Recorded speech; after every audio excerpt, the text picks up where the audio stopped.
What's up everyone? Today I'm doing book from HackTheBox. This was a 30-point medium Linux box created by Mr. Reboot. We start this box off with our nmap scan and find a web server running on port 80. We create an account and poke around, and eventually we get logged in as admin by taking advantage of SQL truncate. We're able to read local files with cross-site scripting and snag the SSH key for the user reader, allowing us to SSH in. Once we get on the box, we see that there is log rotation happening for the Apache log. We exploit this with logrotten, and we get a reverse shell as root. So let's get started. Okay, we start this box off with nmap, sv, sc, oa. We'll put it in the nmap directory, and we'll call it book, and the IP address is 10.10.10.176. I've already run this, so let's take a look at the output. And we see we have port 22 and port 80 open. So let's get this in our notes.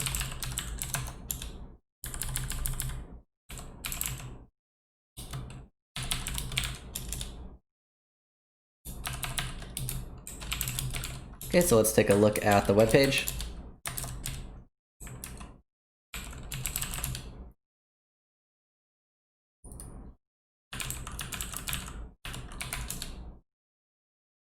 Okay, we see we have a sign in and a sign up. So let's go ahead and sign up.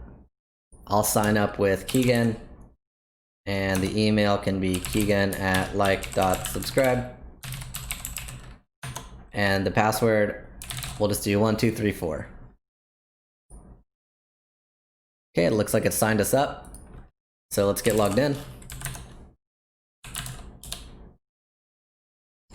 Okay, we see pretty much just a picture, some stuff about collections. It's a library. We see home.php, looks like books.php, collections. So I'm gonna go ahead and start seeing if we can enumerate this, and I'll use ffuf. And we're gonna say the URL is http 10.10.10.176, and we're gonna want to fuzz. And what this does is it just puts each item in the word list we specify in place of fuzz. So I'm going to add .php to the end of it so we can fuzz for PHP files, and then the word list can just be user share word lists, and we'll use dirbuster's directory list 2.3 medium. And I'm actually going to copy this because I want to run it again while this is running. And instead, what I'm going to do is just get rid of this PHP. So we also fuzz for directories. Okay, so we're going to let that run. We can already see there's a docs here and an admin. Okay, so we'll run this one too. And we can see all these PHP files that we see. We see DB, which we did not see here. And let's go ahead and check out that admin directory. So we see an admin sign in, authorized people only. We can try admin at book.hdb. And we'll just try password admin. It's a no-go. So while we have ffuf running in the background, let's just take a look at the page source. We just see a bunch of CSS stuff at the top. And nothing too interesting here.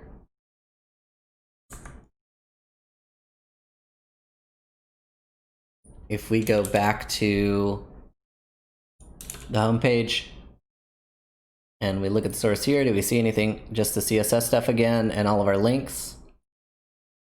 We see an images directory. So we could test 2, go up to 10, see if there's anything on 10, and it gives us a 404. So it's probably not 10 images. If we look around, this was the image that we saw. Collections. It looks like we can submit a book.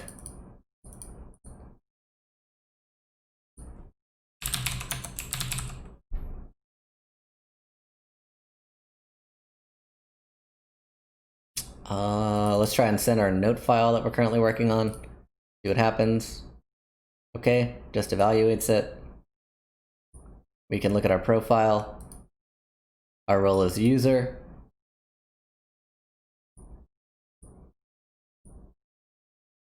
We're working on a user login tracking feature. Okay, so let's go back to the beginning. Let's take a look at the source here.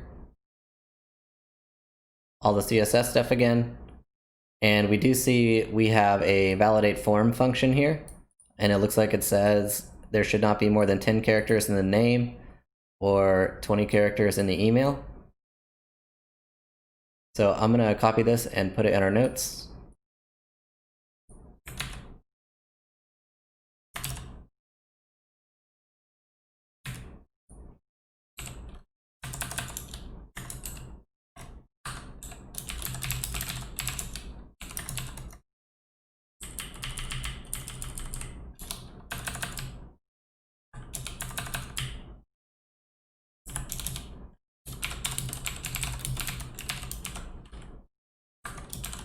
Okay, so let's try to create another user, and this time we will disobey the rules. So I'll say my name is Keegan 1 2 3 4 5 6 7 8 9, and that's way more than 10 characters. And then we'll just do Keegan at like.subscribe to, and we'll do the same password 1 2 3 4. And it looks like it just signed us up anyway. So with limited form signups, you can look into SQL truncation.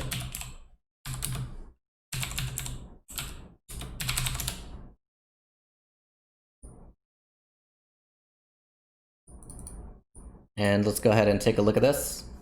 It's just a blog post from this old CVE.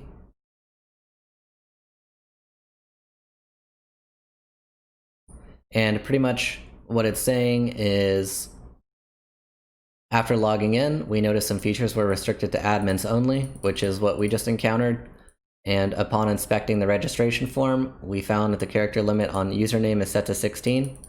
Our email is set to 20, so this is looking very similar. We opened the registration form again, only this time we kept the username as admin with a bunch of spaces and a 1. And that totals 17 characters, which is larger than 16.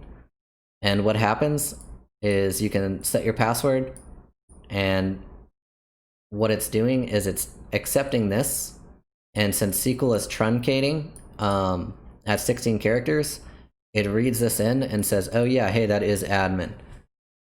So we can test this and see if we're able to set a password. So if we did admin at book.htb and tried 1 2 3 4 and tried to log in, and we get a nope. If we tried to, oh, this is an admin, we want to do it from here, and we try admin at book 1 2 3 4, try to sign in, we get a nope. So let's try to sign up, and we'll do admin at, and we'll do admin at book.htb with, and let's see how many characters this is. 1 2 3 4 5 6 7 8 9 10 11 12 13 14 15 16 17 18 19 20. Put a 1, and we'll do 1 2 3 4, and it's forcing us to add an email address. So we can just use burp here to try to circumvent this.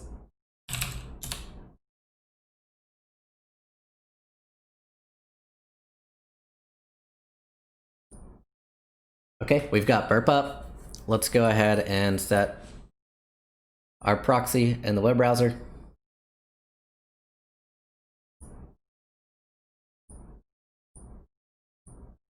Okay, so now we can try this again, and we'll just copy this,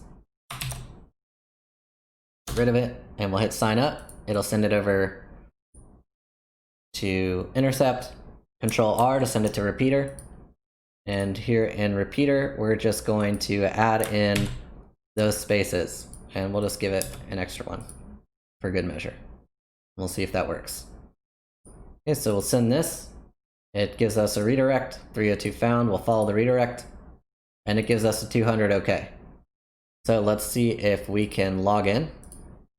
I'll go ahead and turn the proxy off. So let's sign in with admin at book.htb, and we'll try the password we sent it, which is 1234. And look at that, it lets us log in. So we're in as admin. So let's go put this in our notes.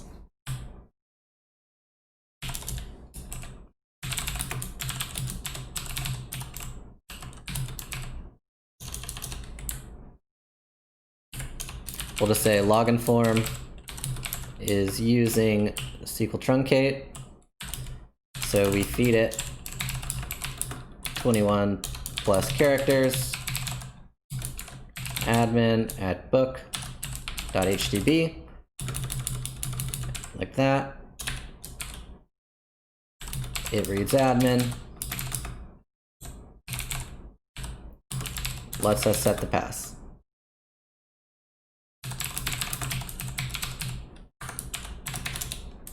Okay, so back over here. Let's see if we can log into the admin section we saw earlier.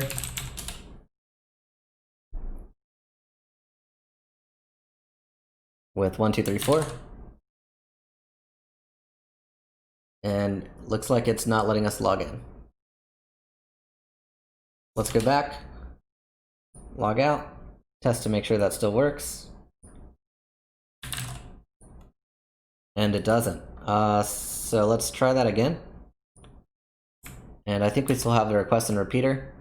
So we'll just send it again. And it gives us 200 OK. Let's test signing in again with 1234. It doesn't let us log in. Interesting. Oh, this is not the request we wanted to send. This one is. So we send this, follow the redirect, try admin again, 1234, and we get logged in. So let's test admin again, see if it works here.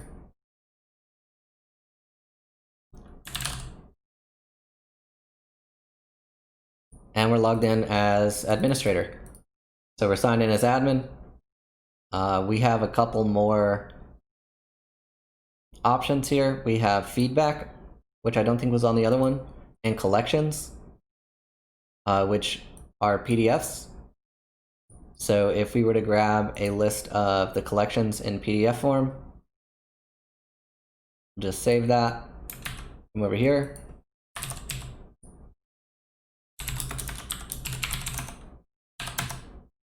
and we'll just move it in here, and we'll check it out in Firefox.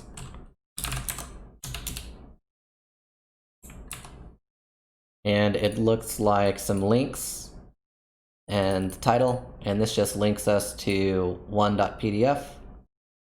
It redirects us to book, so we should add this to Etsy hosts.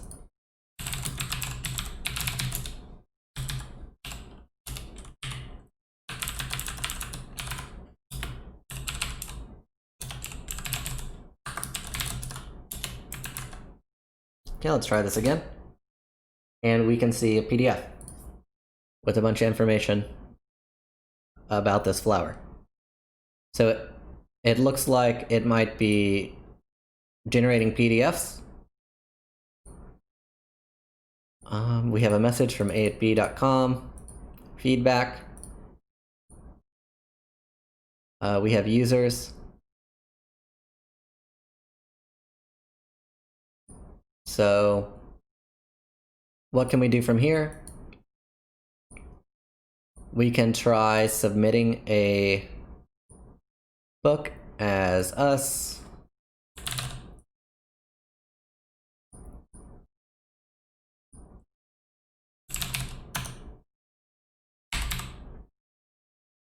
Or was the one we uploaded in the PDF?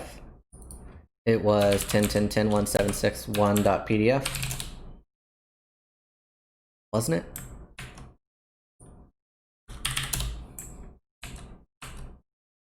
Oh, it's by, oh, it's /docs. So maybe 5.pdf. Ours did not get uploaded to 5.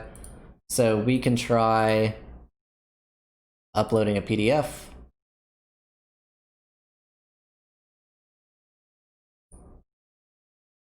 So we'll just re-upload the same PDF and see what happens.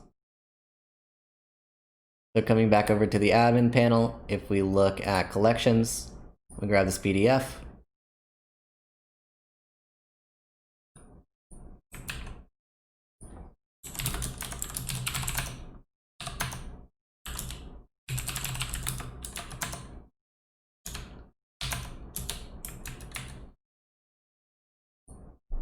We don't see anything good here.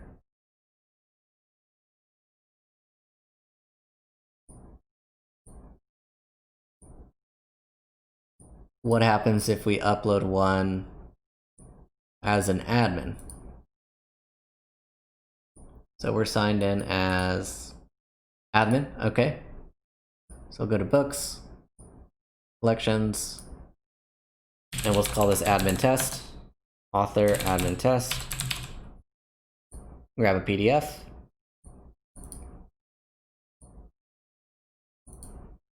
We'll upload it. And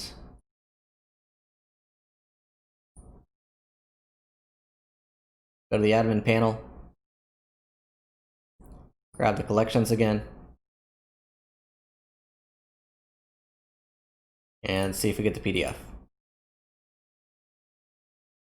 Okay, so we can see admin test is here and it links us to this PDF.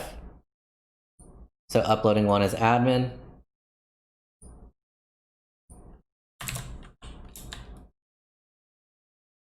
And so we can just see the original PDF here.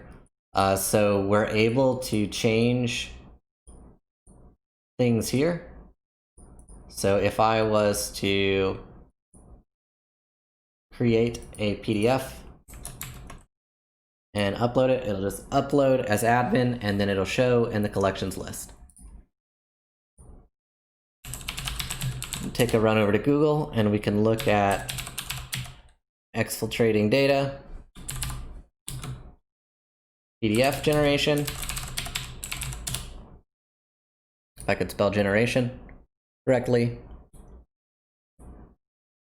And we can look at the different ways. Common ways are XXE and XSS, so we could look at XSS.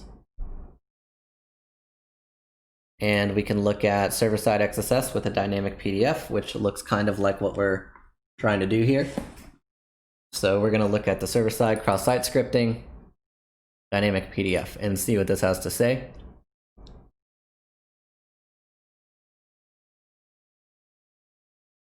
So you can load an external script, reading a local file.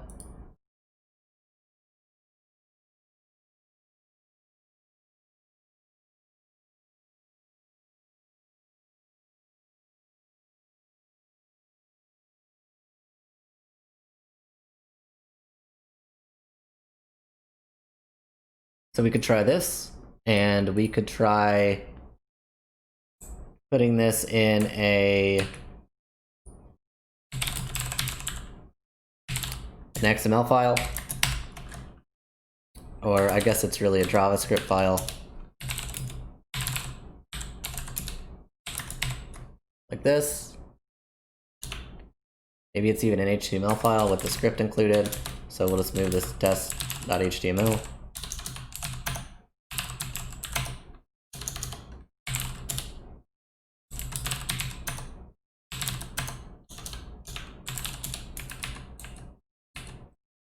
Okay, and so we'll try to upload a new book called test HTML, and the author can be admin test again. So we'll go ahead and grab that, upload it, go over to the admin panel, grab our collections.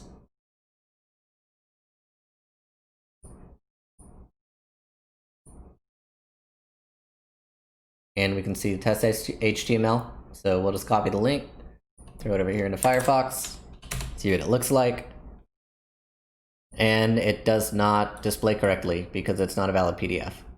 So we can see that in HTML is the name, so we could try coming here and saying book title is H1 test H1, and the author could be admin test again. And we'll browse, and we'll grab test HTML again, upload this, we'll close this one out, go back to the admin panel, look at collections again, and I'm not downloading these, I'm just opening them. That way we can look at them really quickly. I just don't want to keep cluttering up that thing. And look, so we see that the HTML was rendered. So we have control over this element, it's not sanitized. So we could take the contents of that JavaScript like we had in test HTML. Oh, I have caps lock on. And we could try setting this as the title, since we know that we can render HTML. Maybe we can grab Etsy password. So we'll just cat test HTML and we'll copy this.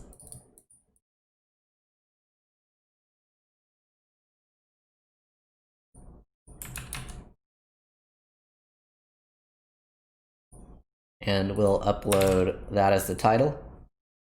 And then we'll just say admin test again as the author. And we'll just grab test HTML again, that's fine. Upload, submission. And then so we'll go ahead and grab that PDF.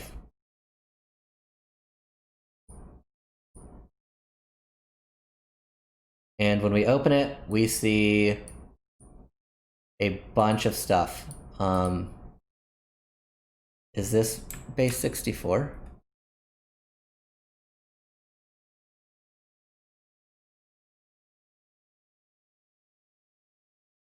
What is BTOA in JavaScript?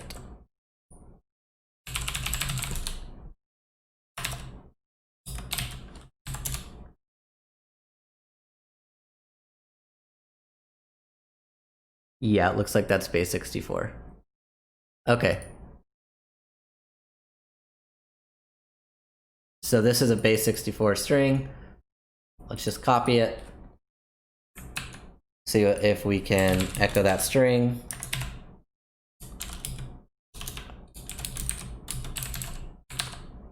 Decode it.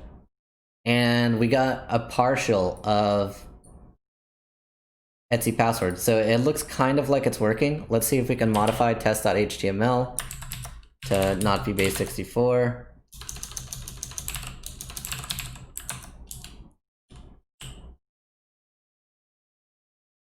So we can just, instead of base 64ing it, this dot response text, open that, and we can test it this way.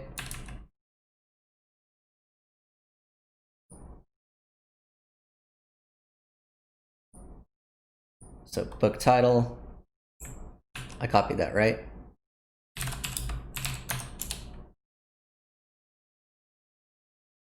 Okay, we'll copy this. It'll let me copy it. Thank you. Okay, let's come over here, throw it in the title. Author can be admin test again. And we just won't even, I think we need a file actually. We'll give it a valid PDF, because for some reason it didn't like that, or this is just not visible. And if we get a truncated output again, we might look into some PDF to text tools to see if we can grab that out of the PDF. Okay, so we'll upload this, close this out, head over to our admin panel, grab the collection, open it, and we see the full contents of Etsy password. So I'm gonna go ahead and put this in my notes.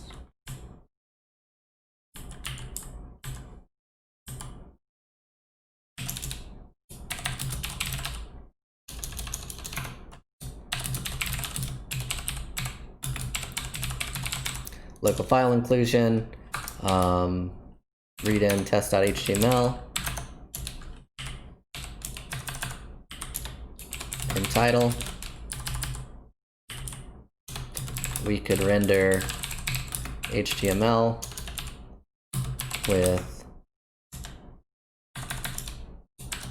h1 test, close h1. So we tried JavaScript,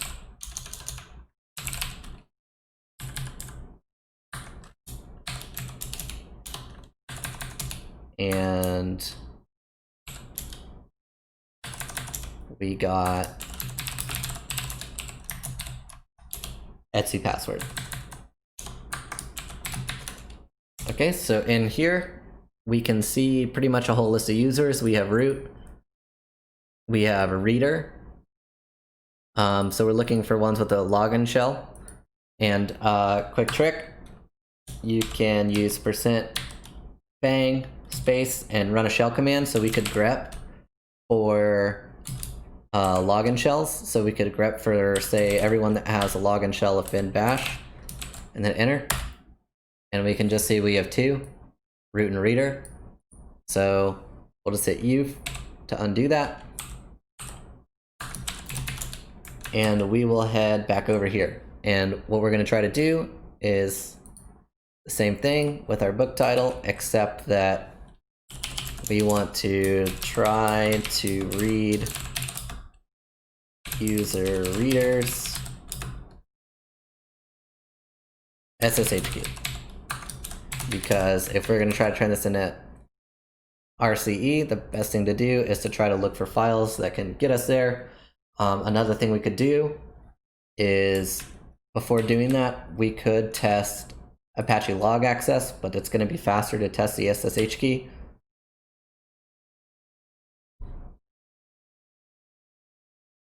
But just as a test, we can go ahead and see if we can access Apache's log, because that might allow us to do log poisoning if there were no SSH keys. So we would go file, and it is under var log Apache 2 or HTTPD, depending on the operating system you're on.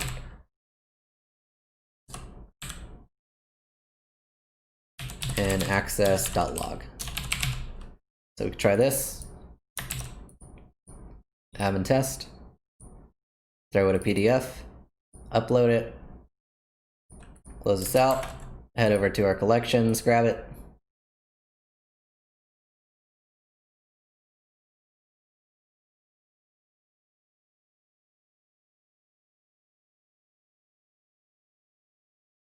Oh wow, it's taking a long time. I wonder if it is pulling the log. Okay, I'm gonna pause it, give this a second to kind of figure it out. Okay, so it really didn't like that. And on second thought, even if we could read the log, it's generating the PDF. It's not necessarily executing the commands for us. It might be. But let's go ahead and go with the idea of looking for SSH keys. Okay, so we're looking for file, and we'll just go to home and reader.ssh and assume they have an RSA key, so ID RSA. And the author, admin test again, is fine. Throw it a PDF. Upload it. Come over here, grab it.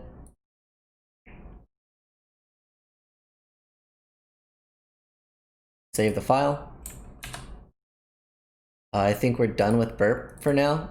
I'm just going to put it way over here so I don't have to deal with it. And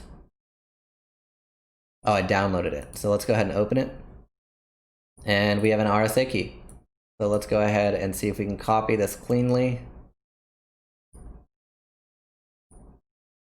And what I mean by cleanly is you can't really see it. Let's move it to its own thing. The PDF looks kind of strange. Like, you can see how it's cut off.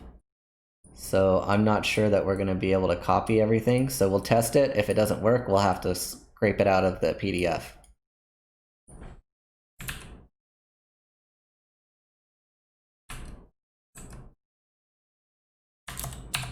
Come over here, and we'll call this book or reader dot idrsa, and I'm pretty sure that might be right. Let's see. It looks wrong though, just at first glance. So we can SSH with the ID of reader. Oh, we'll need to chmod at 600. And we can SSH with the ID of reader IDRSA as reader at 10.10.10.176, and it tells us that the private key is an invalid format, so we need to look at some kind of PDF to text. So we could just, I think pdfminer is a good one.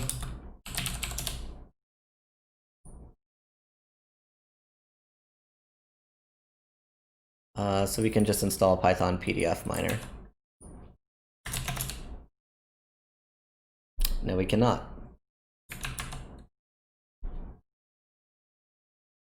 Can we use pip? We'll try pip3. Yeah, okay, I do have that. pip3 install pdfminer. See if this works. Hey, look at that.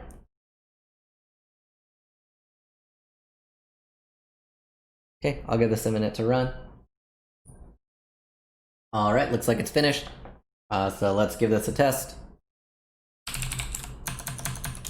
Which, I can't run it. But we can do PDF to text. Can you run help with this?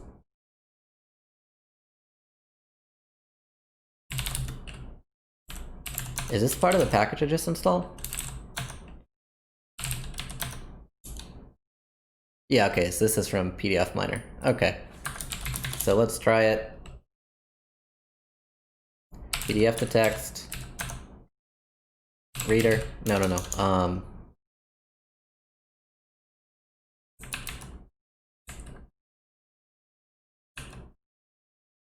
Where did this go?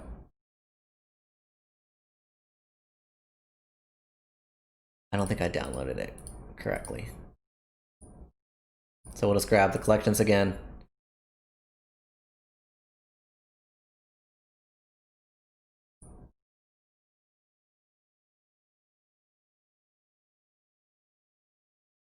Okay. It wants to load.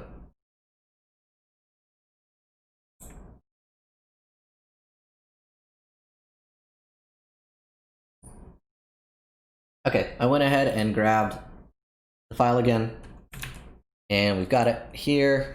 It's 29767. So we can see that here. And we're going to try to PDF mine the text.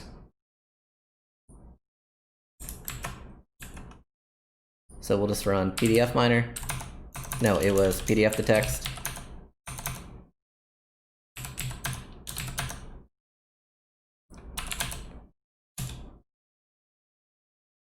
And we'll put that in a file called reader idrsa. And we'll go in and kind of clean it up because it's not perfect.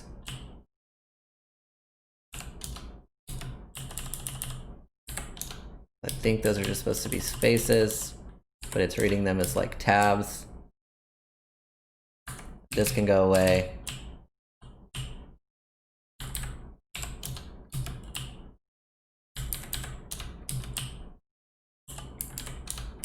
Okay, so let's try this. chmod 600, that file. And we'll SSH in.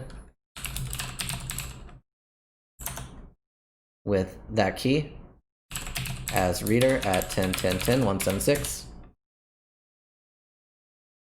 And we're in. So that's user. So let's go ahead and add this to our notes.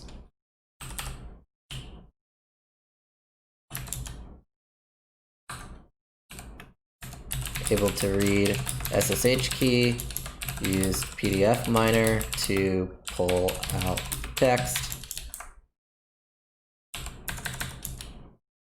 with pdf to text.py file.pdf,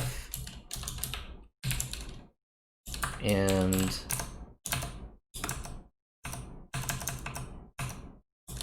here's the key.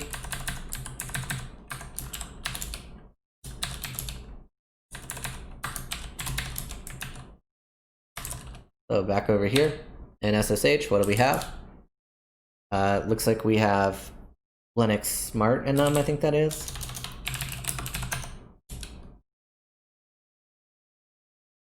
Yeah, Linux Smart enumeration. So we could run that. I'm not sure what's on the box.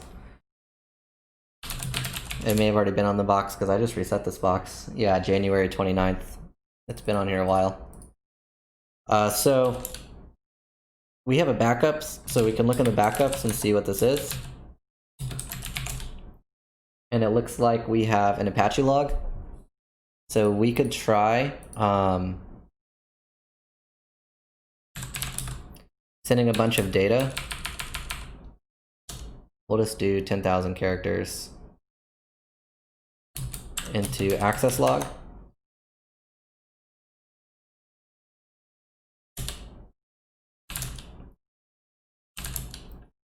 And we can see that it created a new log.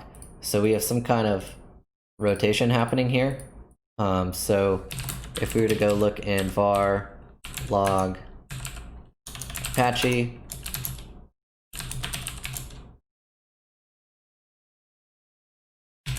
and look at the access log, you can see all of our ffuf traffic. So this is 73 megs. But looking at here, we see that it gets rotated out every so often. And it's owned by us. So if we were to look at access.log.2, we see get Robbie03. This is forever ago. And if we were to look at .1, we see all this. So which access log is this?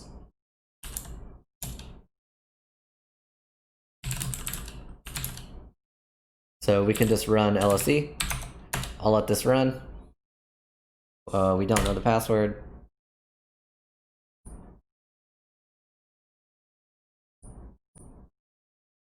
Okay. LSE is finished. So we take a look at the output. Just pretty much looking for the yeses. We see we have Apache modules installed.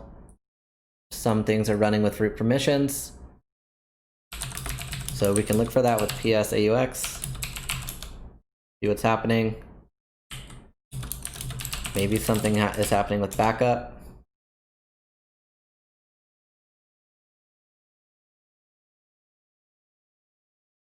What if we did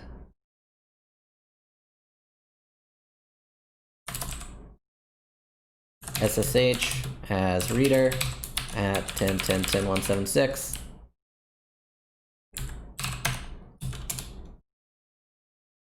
And we ran this in a for loop. Well, let's go into the backup directory and trigger that log again. And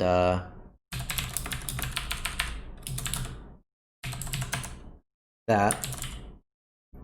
And we can just say for I in, or while true. How about that? How about we just do while true, do this. Done. What's wrong with that? What have I done incorrectly?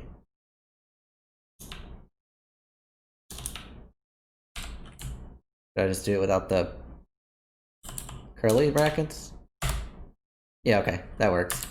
Okay, so we'll trigger the log, see if we get any processes.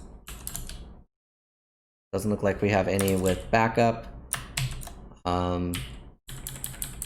Maybe we can look for access.log.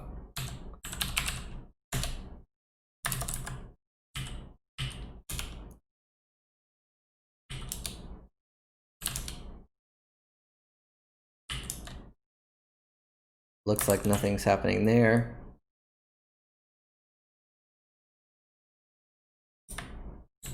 But something is making this log happen.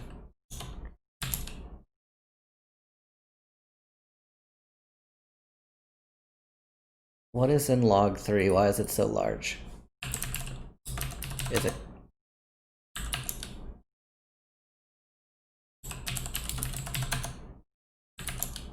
Oh, I just sent 100,000 to it on accident. Or maybe that's the first one I did. Okay, so what else can we do here to see what is triggering the log, or what the log is?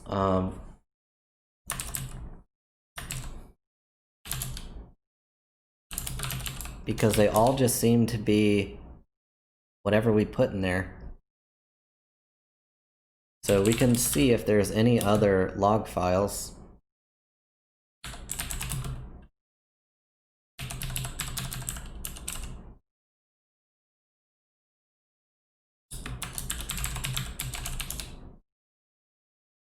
And those are the only two we see. Apache and Reader. So maybe when we fill up one of these, it's not pulling in this access log.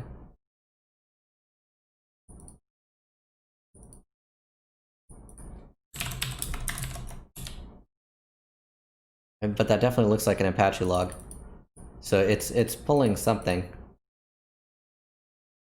But every time this gets full, it looks like it makes a new backup.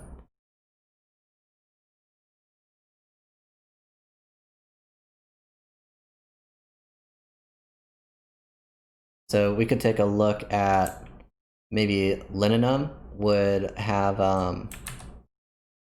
cron tasks that are listed.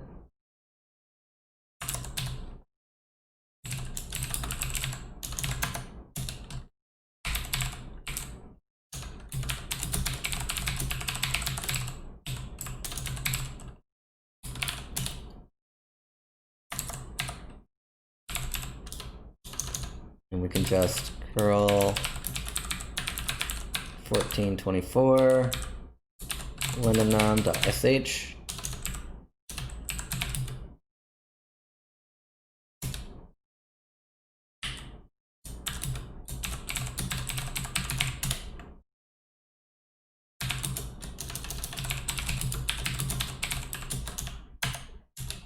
Okay, and we'll run this, give it a second to run, and I'll be right back. Okay, LinEnum is finished. Let's take a look at the output.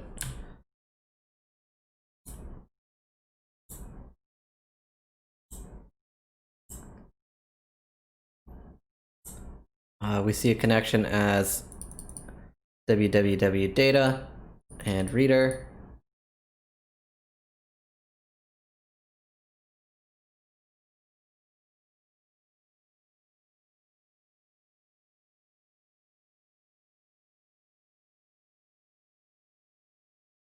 Root can log in via SSH.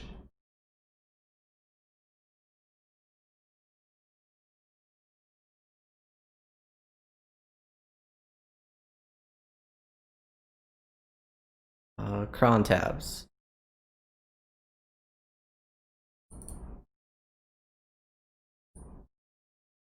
We might have a PHP one. I'm not sure how. That's pretty old, 2018.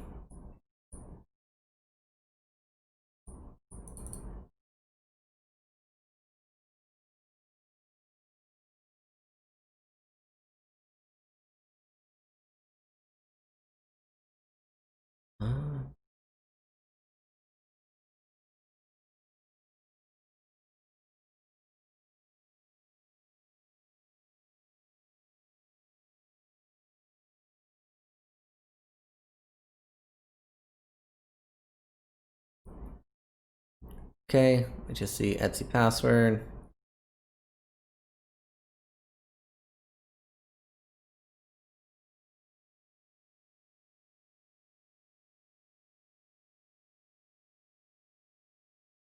Ah, we see a log rotate. I don't know how normal that is. We could look at it and see if that's anything interesting or if that's like standard. So I'm pretty sure that's just regular. What is that under? On daily?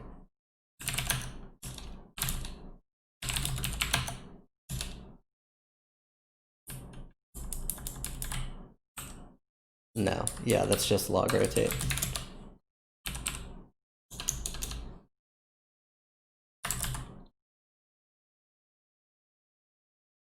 Maybe there's like a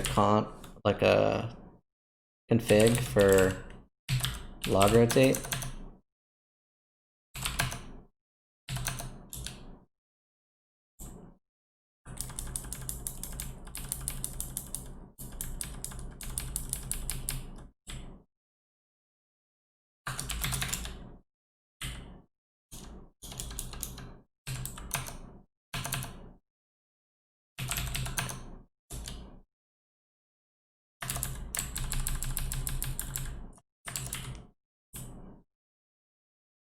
No, we don't see anything here.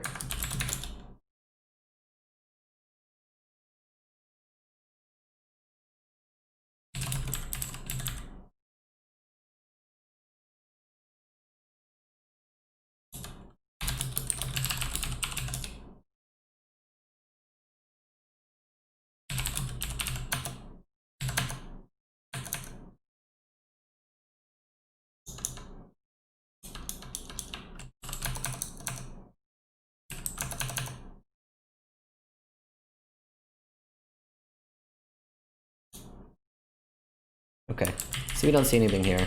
I believe it is log rotate that is rotating these logs.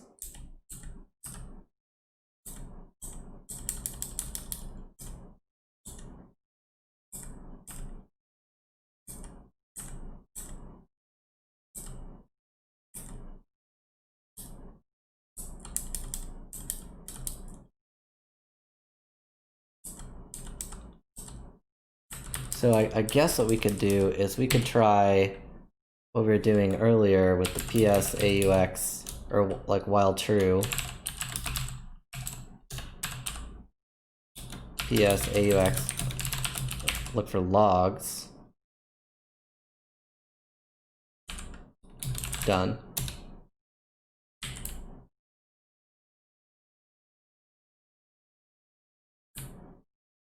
Do.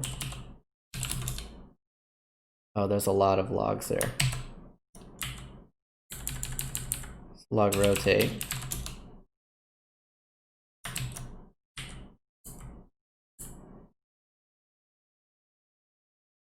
Oh, it's finding our grep.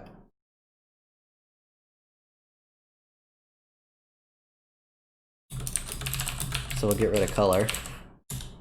Like that. Okay. And then we can go into backups.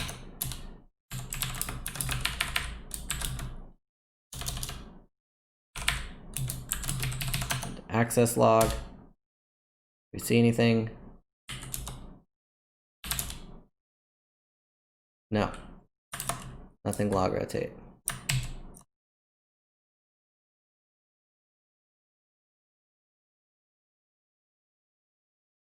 Huh. Okay, we're gonna see if we can find anything on the internet about this.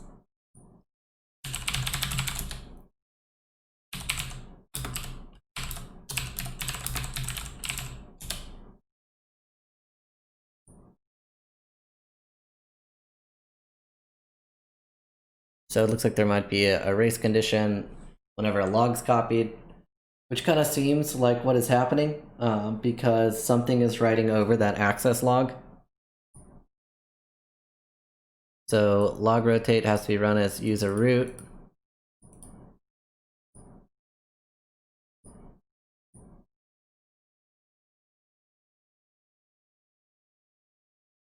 So an attacker could elevate his privileges by writing reverse shells into directories like etc bash completion. This is how the log rotate config looks like. So wait, we didn't see anything in, or did I just look over it?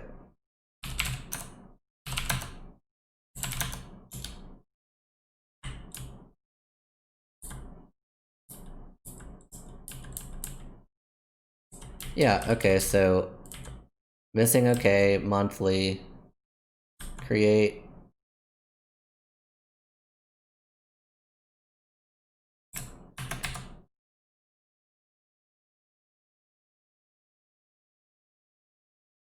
Rotate. Doesn't specify a size. So if we just... How many do we have here?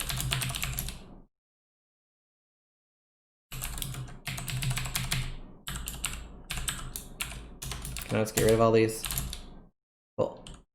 So if I move LinEnum back, and then I just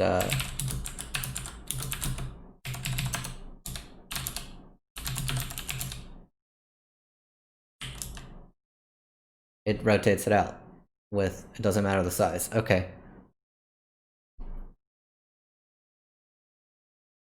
So it looks like there's a POC for this. And I guess this is saying that it creates read nothing root utemp. Is there anything in temp? No.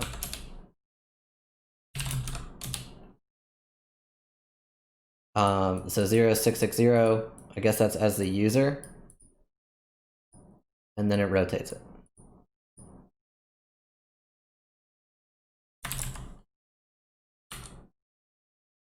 And then it creates a log file.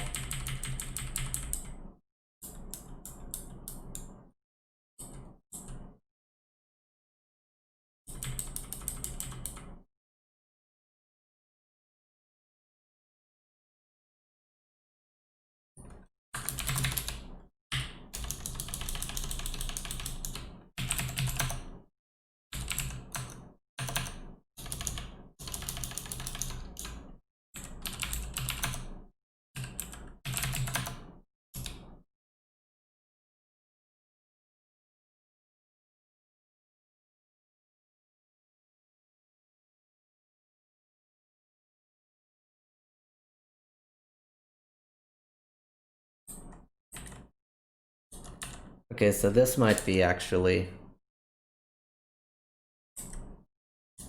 That's daily. I'm not sure where this log is running from, but we could try the log rotate. The logrotten. Let's see if it's in search exploit.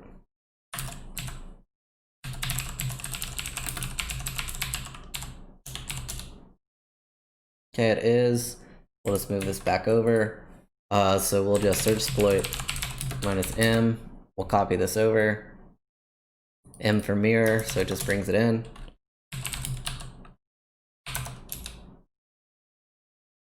Exploit.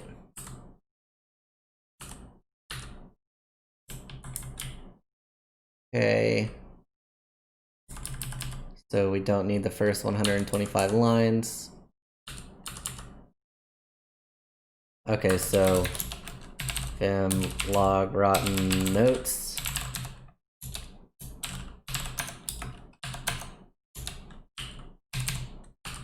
And we will get rid of 500 lines? Okay. So now we can look at the notes.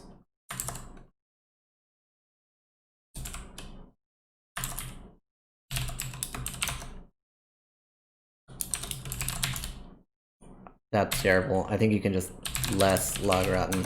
Yeah, there we go. Okay, and then we'll move that file 47446 to logrotten.c.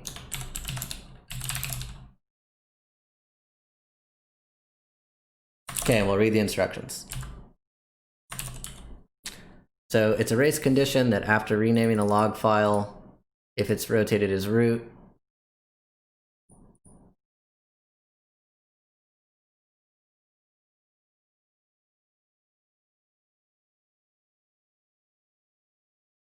so we just need to compile it.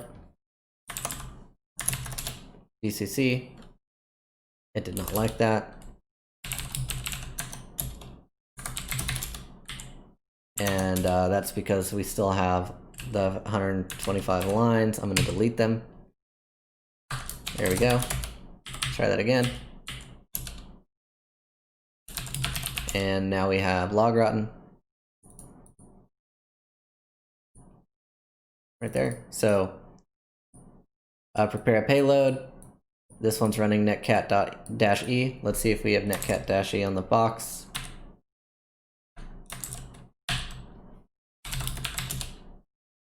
Invalid option -e, so we'll just go ahead and grab Pen Test Monkey's Python one or something.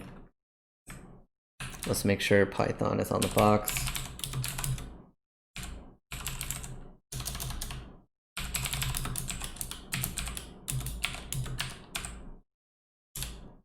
Perfect. Python is on the box.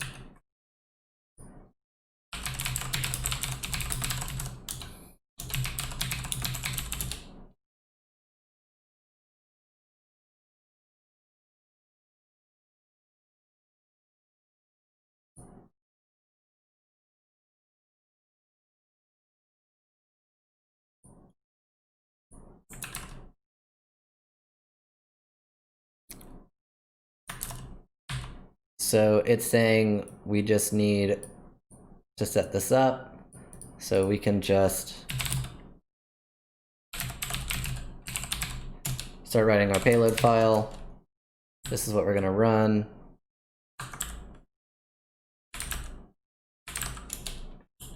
And the IP address is 10.10.14.24.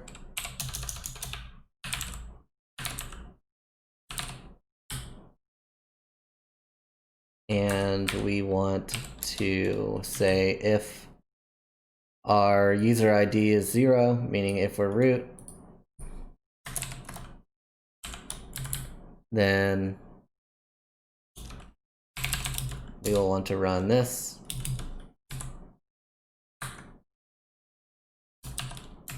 And then finish our loop with phi.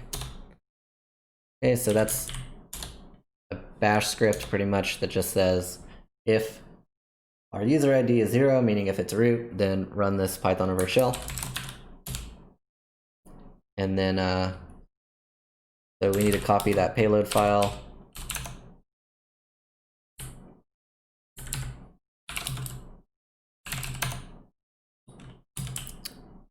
To reader at 10.10.10.176. Put it in reader's home directory, that's fine.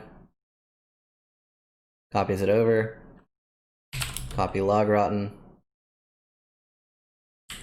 Do the same thing with this.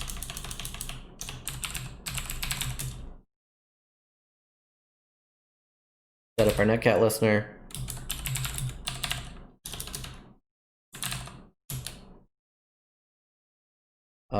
I'm gonna do it on where the SSH is, just so it's easier to see if we get a shell.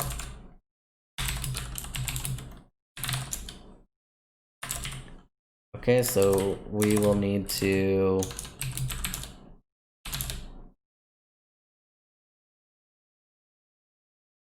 finish reading the instructions actually, because I'm not sure what we do now. Run the exploit. So we run logrotten with the payload file and the name of the log, it looks like. So the name of our log is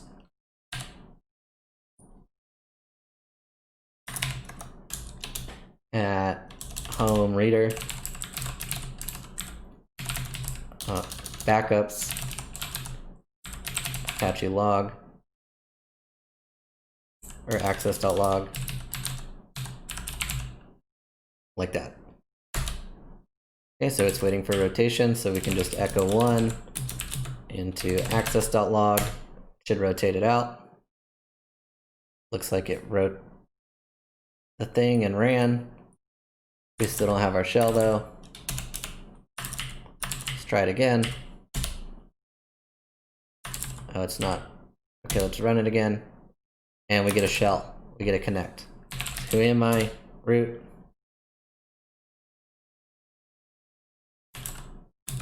Oh, the shell died. So we need to get a stable shell. We know that we can SSH in as root, so let's try this again. And we'll be fast. And I am going to write a secure password real quick. It's not very secure, but I'm gonna put it on my clipboard. And it's waiting for the rotation. We're listening, so we can do this. Looks like it runs it. I think we need to run it again in order to get our shell. Or that. We got our shell, so we can password root, enter new password, clipboard, and password's updated. Our shell should die. Let's see if we can SSH in as root.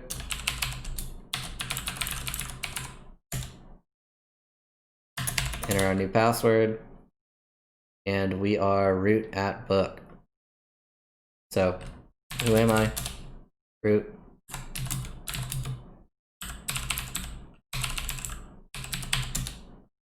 Okay, I want to spend a second to figure out what is rotating that log, because I'm still not sure I understand it.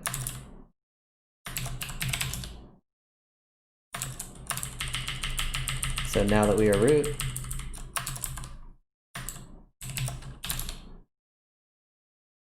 okay, so it's in root's home directory.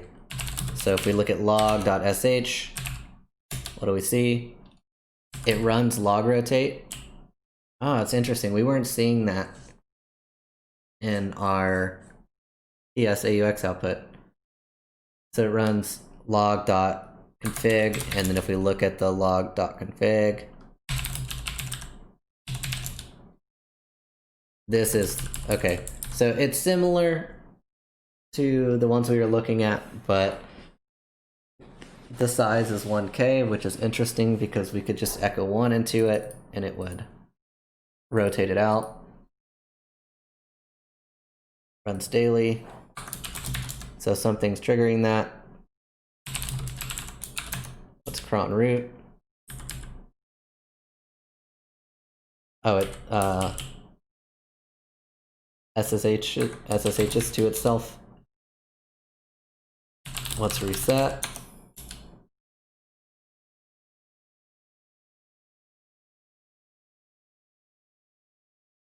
Okay, so it might just be, okay, this is just putting this back into that log. Okay.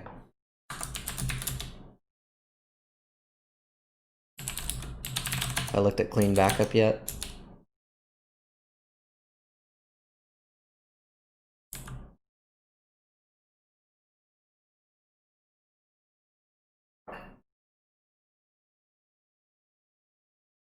Delete from users where email is admin.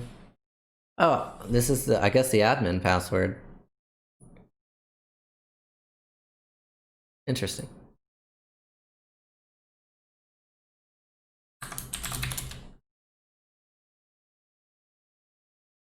Okay, so yeah, I guess it's running this log.sh, and that's probably in like a cron task maybe. Yep. Looks like it runs it. What is this? All the time? Once every everything? I think etcron has the template that tells you. Etcron tab maybe. Yeah, okay. No, it doesn't. I think my Etsy cron tab does. Yeah, okay. So every minute of every hour of every day of every month of every day of the week is star star star star star star. Okay, so it runs cron root. It removes every 5 minutes, it removes everything under log. No, every 5 seconds. So that's why our shell was dying. No, that's every 5 minutes. Every minute over 5. What does this mean in cron speak? I need a cron translator.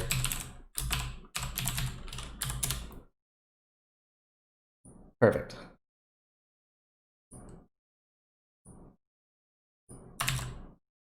Every 5 minutes. So it is every 5 minutes. That's interesting. Okay. But every 5 minutes, it removes all the shells. Every minute, it runs cron root.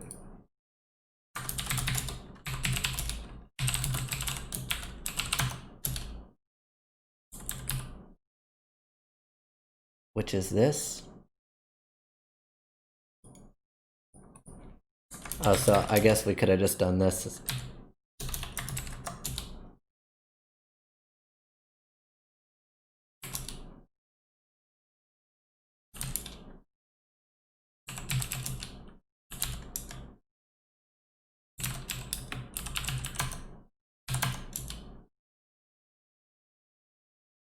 Okay, so yeah, so it's just running this.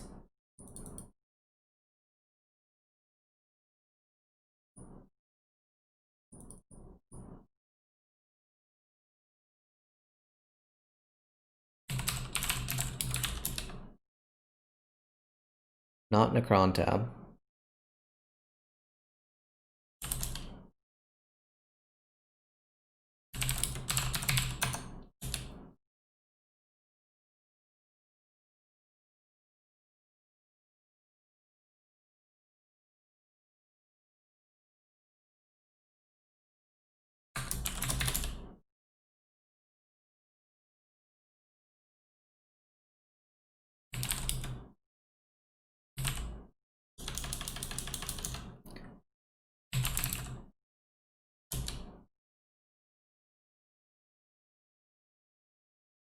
Okay, so that's it. So it's just running reset, which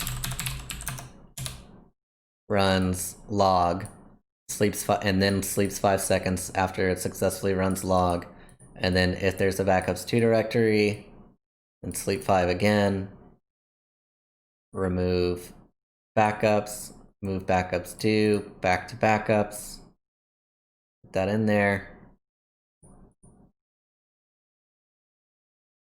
So it's just running log, which then runs log rotate with this config. And if we look at the config, that's the config for the logrotten. So that's the box. Thank you guys for watching. I'll catch you guys next week. See ya.